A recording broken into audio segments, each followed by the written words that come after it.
नमस्कार दोस्तों, छत्तीसगढ़ के सक्ती जिले से बड़ी राजनीतिक खबर सामने आई है, जहां अवैध रेत, खनन और राखड़ डंपिंग को लेकर सियासत तेज हो गई है। नेता प्रतिपक्ष डॉक्टर चरणदास महंत ने प्रदेश सरकार और प्रशासन पर गंभीर आरोप लगाते हुए कानून व्यवस्था और खनिज विभाग की कार्य प्रणाली पर सवाल खड़े किए हैं। उन्होंने कहा कि प्रदेश में गुंडा राज जैसी स्थिति बनी हुई है और नियम कानून का पालन नहीं हो रहा। साथ ही आरोप लगाया कि अवैध खनन और राखड़ डंपिंग जैसे काम सत्ता के संरक्षण में हो रहे हैं। महंत ने खनिज विभाग पर भी निशाना साधते हुए कहा कि कार्रवाई के नाम पर केवल खानापूर्ति की जा रही है और मुख्यमंत्री के निर्देशों के बावजूद अधिकारी उन्हें नजरअंदाज कर रहे हैं, जिसके चलते कई जगहों पर रेत को लेकर हिंसक घटनाएं सामने आ रही हैं।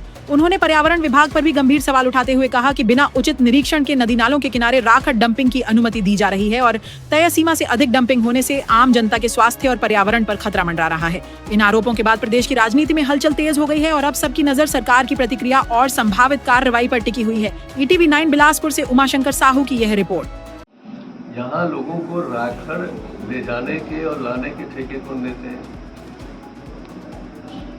यहाँ रेत को निकालने का ठेका किसको दिया हुआ है?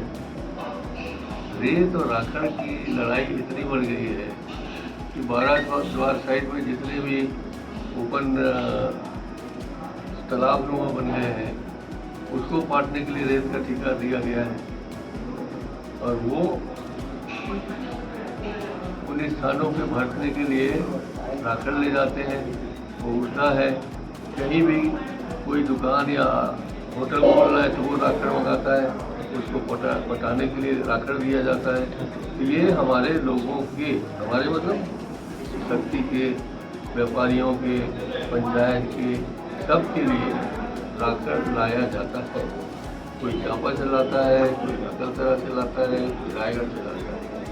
तो रायगढ़ और इधर चांपा से आने वाले सब राखड़ का उपयोग जमीन को समतल करने के लिए हो रहा है। अब वो आपके लिए कैसे समस्या पैदा कर रहे हैं उसको आपको देखना चाहिए, बताना चाहिए। आप लोग सजग होंगे तो ये सब काम बंद हो जाएगा। पर्यावरण के आप सजग रहिए। पर्यावरण का नियम के विरुद्ध गली गली में हर जगह घर बन रहा है, प्रधानमंत्री आवास बन रहे हैं, रेत की ज़रूरत है। किसी को आधे भाव में रेत की ज़रूरत है, किसी को पूरे भाव में रेत की ज़रूरत है। इस तरह से जो हमारा बाजार में डिमांड बढ़ रहा है उसी हिसाब से सप्लाई हो रहा है। तो रेत के ठेके लेने वाले भी यहीं के हैं, रेत के सप्लाई करने वाले भी यहीं के हैं, रेत जिन नदियों से निकल रहा है वो भी यहीं के हैं। इसमें आपका हमारा क्या दोष बनता ही होता? पर्यावरण के नियम विरुद्ध जलाशय और नदी नालों किनारे नहीं पड़ना चाहिए, फिर भी पर्यावरण इसकी अनुमति दे रहा है। यहाँ जितने भी काम हो रहे हैं पर्यावरण के विरुद्ध में हो रहे हैं, उनके खिलाफ अगर हम शिकायत करेंगे अवश्य कार्रवाई। सर, प्रदेश में कानून व्यवस्था लगातार बिगड़ रही है, रेप के मामले सामने आ रहे, बच्चों से रेप हो रहा है और